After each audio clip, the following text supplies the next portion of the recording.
He was the drink-driving transport minister who wants to be remembered for banning fireworks. On the last sitting day before the election, the Assembly has bid farewell to John Hargreaves. In an emotional valedictory, he reflected on the highs and deep lows of his 14-year political career. He's one of the Assembly's more colourful characters. Now, after serving on the front and backbench for more than a decade, the Labor stalwart is stepping down. But my 14 and a half years have been a roller coaster. There's been some massive highs and some really deep lows. But it's one of those things that, nobody will say they didn't know I was there. From lobbying for a ban on fireworks to reforms in the correction system, the 63-year-old's had a memorable and sometimes controversial career. And in his final day in the Assembly, the self-confessed larrikin was true to his form. My late parents would have marvelled that I could have kept down a job as long as this.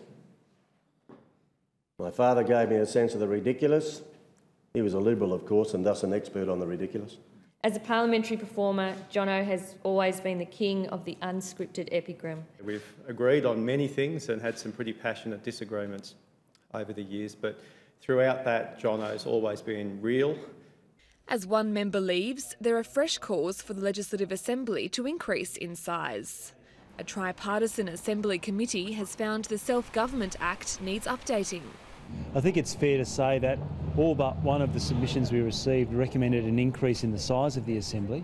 The committee formed the view that the first step should be for the Commonwealth to give that power back to the Territory. If people want good government in Canberra, they're going to need to allow the Assembly to grow, and I think now it's over to the Liberals, the Greens and us to engage maturely and agree on what that size should be. But that debate will have to wait until the next Assembly after the election. Jessica Nairn, ABC News, Canberra.